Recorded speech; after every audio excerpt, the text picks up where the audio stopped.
So thank you so much Nawaz आज join करने के लिए session and just to give an introduction कि we are doing this live session because आप तो कोच नवाज के कंटेंट देखते ही होंगे एंड यू शुड नो कि he is one of the youngest creators, he is one of the youngest personality trainers and personality coach करते हैं and career coach है। सो आज उनके बारे में थोड़ा सा जानते हैं। जितना तक मेरे को पता है मैं बोलती हूँ, but I let Nawaz introduce himself. Nawaz एक कंटेंट क्रिएटर है, साथ साथ ही is only 21 years old। At the age of 21 उन्होंने बहुत कुछ अकम्प्लिश कर लिया है। उन्होंने 10,000 से ज्यादा स्टूडेंट्स, वर्किंग प्रोफेशनल्स को ट्रेन किया है एंड और भी बहुत कुछ किया है साथ साथ। तो उसके लिए I leave it to Nawaz. Nawaz, your journey as a personality, personality coach and career coach. India में बहुत ज्यादा जरूरत है पर्सनालिटी डेवलपमेंट कोचेस की। फाइनेंस इन्फ्लुएंसर्स बहुत ज्यादा हैं, कम्युनिकेशन एक्सपर्ट बहुत ज्यादा हैं, हर फील्ड में कोई ना कोई एक्सपर्ट बैठे हुए हैं। लेकिन आप in the personality communication skills पर जाओगे तो बहुत कम ऐसे लोग जो काम कर रहे हैं, और स्टूडेंट सबसे ज्यादा इसी चीज की जरूरत है। और जर्नी की बात करूं तो मुझे मजा इसलिए भी आ रहा है इस फील्ड में कि बचपन से मैं एक ऐसा स्टूडेंट हूं जिसको लीडर बनने की बहुत वो होती थी, क्यूरियोसिटी कि मैं लीडर बनूं हर चीज में। स्कूल में कोई भी प्रोग्राम हो रहा है, कोई भी फंक्शंस हो रहे हैं, डांस प्रोग्राम है, कोई भी कल्चरल प्रोग्राम है, तो वहां पर मैं लीडर बनता था कि यार मैं तुम लोगों को लीड करूंगा, मैं ग्रुप लीडर रहूंगा, टीचर के सामने रिप्रेजेंट करता था लोगों को। तो वहां से एक था कि यार मुझे लीडर बनना है, और उसी चीज को मैंने पैशन में कन्वर्ट किया। तो आज पर्सनालिटी डेवलपमेंट ट्रेनर बन गया, और अभी भी सीख रहा हूँ, अभी भी उस लेवल पर पहुंचा नहीं हूँ, लेकिन अपनी जर्नी में मुझे लगता है कि मैं अच्छा परफॉर्म कर रहा हूँ। Oh that's nice. एक बात आपने बहुत अच्छी कही कि जो आपको पसंद है आपको वो करना चाहिए, क्योंकि उसमें आपका इंटरेस्ट आता है। साथ साथ आपको उतना वो भी नहीं लगता कि आप इतना मेहनत कर रहे हो, बिकॉज वो उसमें हमें पता ही नहीं चलता हम कितना टाइम दे रहे हैं, because at the end of the day हमें वो चीज पसंद है करने के लिए। सो उसी से वी गेट टू नो कि हमारे गोल्स क्या है लाइफ के। अभी सिंस हम आप एक करियर कोच भी है, so just wanted to know कि आप उन लोगों को भी ट्रेन करते हैं या उनको भी करियर गाइडेंस देते हैं, जैसे कि कोई क्लास 12th में है एंड उनको सोचना है कि आगे क्या करना है। बिकॉज बहुत लोग कंफ्यूज रहते हैं आफ्टर 12 या आफ्टर 10 ऑल्सो, कि हम कॉमर्स, साइंस, आर्ट्स कौन सा स्ट्रीम चूज करें। क्लास 12 के बाद वो सोचने लग जाते हैं कि वो कौन सा क्या करना चाहिए उन्हें, सीए करना चाहिए या फिर साइंस फील्ड में अलग अलग चीजें हैं वो करनी चाहिए। सो हाउ आप मतलब जस्ट वांटेड टू नो कि आप क्यों कैसे स्टूडेंट्स को ट्रेन करते हैं। सिर्फ स्टूडेंट्स रिलेटेड होते हैं जो स्कूल के होते हैं, या फिर और भी जो वर्किंग प्रोफेशनल्स होते हैं? नहीं, क्या है कि मैं बचपन से हर इंसान के साथ रहा हूँ। मैं अपनी एज से कम लोगों के साथ भी रहा हूँ, अपनी एज से दुगने तिगने लोगों के साथ भी रहा हूँ, तो मुझे हर एक चीज का एक्सपीरियंस है। फॉर एग्जाम्पल, मैं एक हॉस्टल में रहा था, तो वहाँ पर एक अंकल मेरे साथ रहते थे जो थोड़ी उनकी प्रॉब्लम चल रही थी डाइवोर्स वगैरह की। तो वहाँ पर मैं बहुत चीजें सीखता था उनकी लाइफ से रिलेटेड, कि यार ऐसी चीजें भी लाइफ में होती है। मैं छोटे लोगों के साथ रहता हूँ तो उनकी प्रॉब्लम पता चलती है कि यार जब अपन छोटे थे तो उस टाइम टेक्नोलॉजी भी अलग थी और सिस्टम भी, एजुकेशन सिस्टम भी अलग था। लेकिन इस टाइम सारी चीजें चेंजेस है, तो इनको क्या प्रॉब्लम आ रही है, उसके अकॉर्डिंग मैं चीजों को समझता हूँ। और जब उनको गाइड करने की बात आती है तो मैं मैक्सिमम तो स्टूडेंट्स ही आते हैं मेरे पास, लेकिन स्टूडेंट साइड के बहुत सारे लोग आते हैं कि यार इस चीज में हमें प्रॉब्लम आ रही है, इस जॉब में हमें प्रॉब्लम आ रही है, या फिर हमें बिजनेस से रिलेटेड गाइड कर दो सर, या फिर हम स्टार्ट करना चाहते हैं, हमें ये सोल्यूशन नहीं मिल रहा है कि इसको हम किस तरीके से करते हैं। तो गाइडेंस की बात करूँ तो मैं हर फील्ड में मैं गाइड कर देता हूँ जितना मुझे आता है उसके अकॉर्डिंग। अगर किसी चीज में मेरा एक्सपर्टीज नहीं है तो मैं उनको उस पर्सन तक पहुंचा देता हूँ कि यार ये आपको गाइड कर देंगे। फॉर एग्जाम्पल, कोई फाइनेंस से रिलेटेड चीज मुझसे पूछने आया और मुझे वो चीज नहीं आती, तो मैं बोलूंगा कि यार विनीता मैम है मेरे कनेक्शन में, आप उनसे बात कीजिए, वो आपको अच्छे से गाइड करेंगे। हाँ, बट आपने एडटेक प्लेटफॉर्म के बारे में भी बोला, सो ये एक और चीज हो गई ऐड आपके प्रोफाइल में। थोड़ा सा अपने एडटेक प्लेटफॉर्म के बारे में भी बोलिए, लाइक कैसे स्टार्ट किया एंड मोटिवेशन फॉर इट। और एडटेक प्लेटफॉर्म की बात करूं तो मैम स्टार्टअप करने का बहुत शौक है मुझे, कि यार स्टार्टअप करना लाइफ में, और 2-3 स्टार्टअप फेल भी हो चुके हैं। फर्स्ट स्टार्टअप मैंने अपने फ्रेंड्स के साथ स्टार्ट किया था इंदौर में, जिसका नाम फाइंडो था। तो उसके लिए हमने बहुत पब्लिक पिचेस की, बहुत एफर्ट्स लगाए, लेकिन किसी वजह से वो फेल हो गया, इम्प्लीमेंट ही नहीं हो पाया, एग्जीक्यूट ही नहीं हो पाया।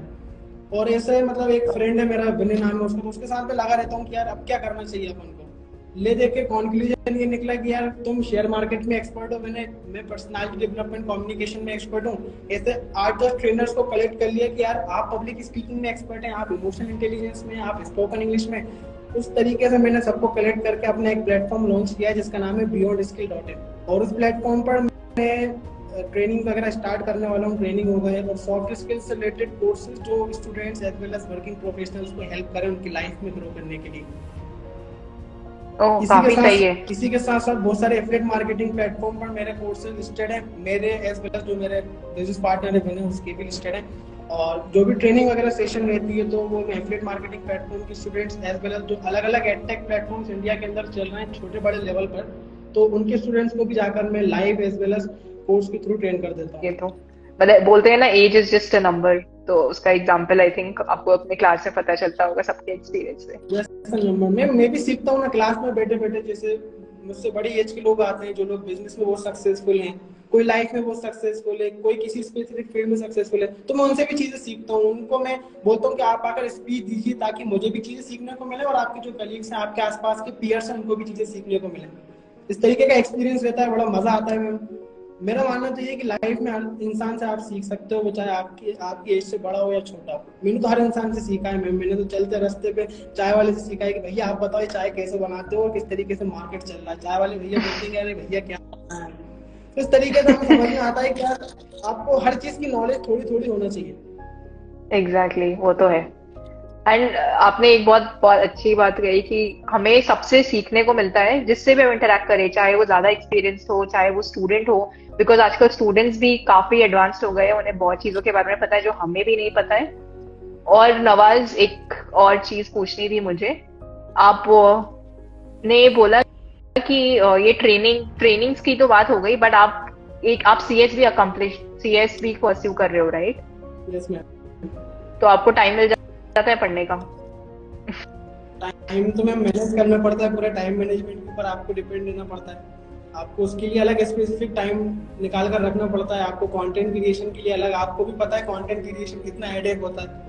और इसी के साथ साथ ट्रेनिंग देना, लोगों को गाइड करना, दिन भर अलग अलग कॉल्स और फैमिली प्रॉब्लम, सारी टेंशनों को एक साथ मैनेज करना ही तो लाइफ है मैम। वो तो है। तो आपका मोटिवेशन क्या है? आपको क्या मोटिवेट करता है? आप बहुत सारी चीजें एक साथ कर रहे हो, तो आई एम श्योर कोई ना कोई एक मेंटर होगा आपका, या कोई मोटिवेट करने वाला होगा who is because of whom आप आज हो वहां पे जहाँ पे आपको होना चाहिए। अभी फिलहाल तो मैम कोई ऐसे स्पेसिफिक मेंटर या मोटिवेटर नहीं है कि जो मुझे मोटिवेट करता हूँ। मेरे स्टूडेंट्स ही मेरे लिए बहुत बड़ा मोटिवेशन है। जैसे आप हैं तो आपसे भी मेरे को एक मोटिवेशन मिल रहा है कि आप फाइनेंस का कंटेंट किस तरीके से बना रही हैं, कंसिस्टेंसी के साथ लाइव सेशंस आपके हो रहा है, तो ये भी एक मेरे लिए मोटिवेशन होता है कि यार दूसरे काम कर रहे हैं तो तुम क्यों नहीं कर पा रहे। अगर दूसरा कंप्लीट है तो तुम क्यों नहीं कर सकते। स्टूडेंट्स ओवरव्यू देते हैं कि सर आपके ट्रेनिंग में बहुत मजा आया, सर बहुत सारी चीजें सीखने को मिली। वही मुझे सबसे बड़ा मोटिवेशन लगता है। कभी कभार क्या होता है कि मेरे सेशन बिगड़ जाते हैं, स्टूडेंट्स को पता नहीं चलता, लेकिन मुझे पता अंदर से लग जाता है कि यार मैंने सेशन में 100% नहीं दिया। लेकिन स्टूडेंट बोलते हैं सर हमें तो बहुत मजा आया, सर आज तक ऐसे सेशन हमने ज्वाइन नहीं किया, तो वो मेरा मोटिवेशन बन जाता है। वाओ, वही हो गया ना कि सबसे कुछ ना कुछ सीखने को मिल जाता है ना वे, जो अच्छी चीजें है टाइप। वो तो बहुत अच्छी बात बोली आपने। इनफैक्ट आई थिंक हम अगर किसी की लाइफ में थोड़ा सा भी चेंज लाते हैं, कि हम कोई भी इम्पैक्ट लाते हैं किसी के लाइफ में, आई थिंक उससे हमें भी काफी फर्क पड़ता है। बिकॉज हमें लगता है कि जैसे आपने बोला कि किसी ने पढ़ाई छोड़ दी थी एंड देन आपका करियर का कोर्स ज्वाइन करके उनमें वो इंटरेस्ट वापस आ गया, तो आपने एक डिफरेंस क्रिएट किया किसी के लाइफ में, वो सोच के ही खुद को कितना अच्छा लगता है कि हाँ, I am making an impact for them. So just वो फीलिंग इतनी, मतलब आई एम श्योर आपको तो बहुत होती होगी, बिकॉज जब आप एक चेंज क्रिएट करते हो किसी के लाइफ में, तो वो इंसान भी खुश रहता है और आपको भी थोड़ी सी अंदर से ग्रेटफुलनेस आती है कि वाओ, मैंने कुछ तो किया उस बंदे के लिए। सो बहुत ही अच्छी बात बोली नवाज। फाइनल वर्ड्स नवाज अपने बारे में, कि आई वुड से कि कौन से स्टूडेंट्स, कौन से लोगों को और परस्यू करना चाहिए आपका कोर्स, प्रोस्पेक्टिव स्टूडेंट्स या कोर्सेज। मैं प्रमोट थोड़ा सा कर रही हूँ, थोड़ा नहीं भी कर रही हूँ, बट सिंस आप इतना डिफरेंस क्रिएट ही कर रहे हो अपने कोच, अपने ट्रेनिंग के बारे में, तो थोड़ा सा आपके एंड से भी final words for the students, how can they improve their career personality if they are अगर वो उनके पास कोई डायरेक्शन नहीं है, उन्हें क्या करना चाहिए उस एंगल में? What are your thoughts? सबसे पहले तो मैम यही गाइड करूंगा सारे स्टूडेंट को कि पीयर प्रेशर जो चीज़ है ना उससे दूर हो जाए। पीयर प्रेशर की मतलब मेरे दोस्त ने वो करा है तो मैं भी उस फील्ड में चल जाऊँ। मैंने देखा है कि मैक्सिमम वो जो फेल होते हैं लाइफ में वो इसी वजह से होते हैं कि वो पीयर प्रेशर की वजह से किसी ऐसी फील्ड को सिलेक्ट कर लेते हैं जिसको उनको करना नहीं थी या उनकी पर्सनालिटी पर वो सूट नहीं करती। फॉर एग्जाम्पल सारे लोग बोल रहे हैं कि यार मैं तो बायो लूंगा, मैं तो डॉक्टर बनूंगा, मैं तो नीट क्लियर करूंगा, और उसी पीयर प्रेशर में मैं भी बोल दूं कि हाँ मैं भी डॉक्टर बनूंगा। क्यों? क्योंकि मेरा दोस्त सोहन डॉक्टर बनने जा रहा है। रोहन सोहन कोई सोच के जा रहा है, उसका माइंडसेट बना है, लेकिन मैं अगर उसके पीछे पीछे चलता चला जाऊंगा तो मैं बहुत खतरनाक तरीके से फेलियर फेस करने वाला हूँ अपनी लाइफ में। वो इतना खतरनाक वो फेलियर होने वाला है कि फिर मुझे हिम्मत नहीं आएगी किसी और चीज को परस्यू करने की। पहली चीज तो पहला टिप ये है कि पीयर प्रेशर से बिल्कुल दूर रहें।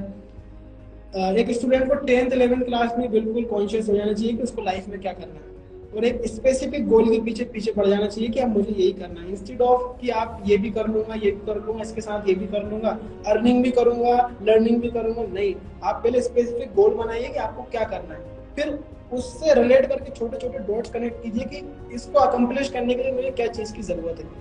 फॉर एग्जाम्पल आप फाइनेंशियली आप वीक हैं तो आपको उससे कनेक्टेड गोल बनाना चाहिए कि मैं 12th क्लास के बाद ऐसी क्या जॉब करूं, ऐसा क्या काम करूं जिससे मैं अपनी स्टडी अपने बेसिस पर कर सकूं, अपने पॉकेट से उसके एक्सपेंसेस उठा सकूं ना। और तीसरी चीज जो मैं एक सजेशन स्टूडेंट्स को यही देना चाहूंगा फाइनल, कि यार लाइफ में करते रहो, कुछ ना कुछ रोको मत। मैं देखता हूँ मैक्सिमम लोग कंसिस्टेंसी मेंटेन नहीं कर पाते हैं किसी भी चीज में, चाहे वो कंटेंट क्रिएशन हो, चाहे वो किसी स्टडी हो, कोई कॉम्पिटिटिव एग्जाम हो, या फिर किसी भी चीज की सीखने की बात आती है। मैं देखता हूँ मैक्सिमम लोग टारगेट तो करते हैं, अब मैंने जिम स्टार्ट कर दिया तो अब तो मैं बॉडी बिल्डर बन के ही निकलूंगा, मैं फिट होकर ही निकलूंगा। पता चलता है वो 10 दिन 15 दिन बाद उनका मोटिवेशन डाउन हो जाता है, जिम खाली। इसी तरीके से फॉर एग्जाम्पल मैंने डांस क्लास ज्वाइन कर ली और मैं बड़े मोटिवेटेड होके जा रहा हूँ कि यार मैं डांस सीखूंगा, ज्यादा से ज्यादा 1 महीने 2 महीने बाद मोटिवेशन गोल आउट। ऐसे ही बहुत सारे लोग अपनी लाइफ में करियर में कर रहे हैं, तो इस चीज को बिल्कुल भी मत करो। अगर एक चीज के पीछे आप पढ़ रहे हो ना, तो इतने लेवल तक आप उसके पीछे जाओ कि जब तक आपको सेटिस्फेक्शन ना मिले कि मैंने अपना 100% दे दिया, अब रिजल्ट नहीं मिला तो ये मेरी प्रॉब्लम नहीं है। और चौथी चीज ये बोलूंगा कि ma'am, instead of focusing on result we should focus on the process. हमें रिजल्ट पर फोकस ना करते हुए प्रोसेस पे फोकस करना चाहिए कि यार इस प्रोसेस में मैं क्या गलती कर रहा हूँ जिस वजह से मैं रिजल्ट से दूर होता जा रहा हूँ। एक स्टेप से इंसान बनता है। अब मैं सोचूं लंबी जंप मार दूं और इंडिया का बेस्ट ट्रेनर बन जाऊं, नहीं बन सकता। मैं बन तो जाऊंगा लेकिन जिस स्पीड से ऊपर जाऊंगा उसी स्पीड से नीचे गिरूंगा। अगर कोई इंसान 0 से लेकर ऊपर जाता है ना, तो उसको पता है कि अगर मैं जमीन पे गिर गया तो मैं दोबारा कैसे उठूंगा। अगर कोई इंसान एकदम से चला जाएगा ना और वो जमीन पे गिर जाए तो फिर वो उसका उठना बहुत मुश्किल हो जाता है। वो तो है, काफी मोटिवेशनल स्पीच हो गया आपने। किसी ने अफिलिएट मार्केटिंग के बारे में पूछा था एक क्वेश्चन, आयुष ने पूछा था आई थिंक, उसके बारे में आपको कुछ बोलना है? अगर किसी को अफिलिएट मार्केटिंग है क्या, या किसी को स्टार्ट करना हो, ये हम लास्ट क्वेश्चन लेंगे एंड हाँ we will end the session after this. तो अफिलिएट मार्केटिंग के बारे में थोड़ा सा बोलिए अगर आपको मतलब। एफिलिएट मार्केटिंग तो एक सिंपल सा कमीशन का फंडा है कि एक अमेज़न प्लेटफॉर्म है और एक तरफ क्लाइंट है। आप अमेज़न और क्लाइंट के बीच में खड़े हो जाते हैं। आप अपने वेबसाइट के थ्रू या अपने सोशल मीडिया हैंडल्स के थ्रू अमेज़न या किसी और प्लेटफॉर्म के प्रोडक्ट को प्रमोट करते हैं, क्लाइंट तक पहुंचाते हैं और अपना कमीशन उसके अंदर ऐड कर देते हैं। ये सिंपल सा एफिलिएट मार्केटिंग का फंडा है। लेकिन इंडिया के अंदर जो एफिलिएट मार्केटिंग चल रहा है वो कोर्स बेसिस पर चल रहा है। कुछ एडटेक कंपनीज आ गई हैं, उन्होंने अपने कोर्सेज के बंडल बना दिए और उन कोर्सेज के बंडल को बेचने के लिए बहुत सारे लोगों को वो ज्वाइन करते हैं। उनसे बोलते हैं कि आगे इस कोर्सेज के बंडल को सेल करो। फॉर एग्जांपल एक फाइनेंस मास्टरी करके कोर्स का बंडल है जिसकी प्राइस है 4000 रुपीज, जिसके अंदर 8 से 10 अलग अलग कोर्सेज हैं। उसको आगे आप सेल करोगे 4000 रुपीज का, तो आपको 3300 रुपीज का कमीशन मिलेगा, 700 रुपीज कंपनी के पास जाएंगे। Oh okay. ये एफिलिएट मार्केटिंग इंडिया के अंदर चल रहा है। जो मेन एफिलिएट मार्केटिंग है, जो मैंने आपको फर्स्ट टाइम बताया कि अमेज़न या फ्लिपकार्ट के प्रोडक्ट को उठाइए, अपनी वेबसाइट अपने सोशल मीडिया हैंडल के थ्रू प्रमोट कीजिए, जो आपके थ्रू सेल होगी उसका कमीशन आपको ऊपर से मिल जाएगा। लेकिन इंडिया के अंदर एजुकेशन के नाम पे ये एफिलिएट मार्केटिंग चल रही है और अभी मैं एफिलिएट मार्केटिंग कंपनी का एक सीएमओ था, मतलब मैनेजिंग हेड था। लेकिन जब मैंने देखा कि यार ये तो बेवकूफ बनाया जा रहा है, यहाँ पर लोगों को लालच देके बुलाया जा रहा है, एजुकेशन पे नहीं फोकस कर रहा है बल्कि उनको अर्निंग कैसे करवाना उस पर फोकस कर रहे हैं, तो मैंने 7 दिन के अंदर उससे ड्रॉप कर लिया, वापस हो गया। हालांकि मेरा वहां पर अच्छा खासा शेयर था प्रॉफिट का, लेकिन मुझे वो सही नहीं लगा तो मैं पीछे हुआ, क्योंकि एजुकेशन के नाम पे लोगों को बेवकूफ बनाना सही नहीं है मैम। हम्म। ये काफी अच्छा, आई थिंक ये काफी इंफॉर्मेटिव था, समथिंग न्यू ऑल्सो। तो हाँ, मतलब एजुकेशन अगर आप कोर्सेज सेल कर रहे हो और वो आपको सेंस नहीं बनता वो कोर्स करने का, तो मतलब why do the course all together? सिर्फ कमीशन के लिए आप वो कोर्स सेल कर रहे हो तो डजंट मेक सेंस। ठीक है Nawaz, it was great talking to you, वाह। बिकॉज हर इंसान की जर्नी अलग होती है। So very nice connecting with you. बहुत मजा आया आज के लाइव सेशन में। And to all the viewers, अगर आप नवाज को फॉलो नहीं कर रहे अभी तक तो डू फॉलो नवाज। एंड वो अपने कोर्सेज भी करते हैं with respect to career and personality. Do message him अगर आपको वो कोर्स ज्वाइन करने हैं। ही हैज ट्रेन्ड, मैंने पहले ये बोला है बात बट फिर से repeat, he has trained more than 10,000 people at such a young age. He's only 21. So I'm sure बहुत एक्सपीरियंस है। Experience is not only about age, उन्होंने जो किया है, बहुत सारे लोगों से मिले हैं, कोर्सेज में ट्रेन किया है। So do join his course and don't forget to follow, हम दोनों कंटेंट क्रिएटर्स भी है, so do follow him as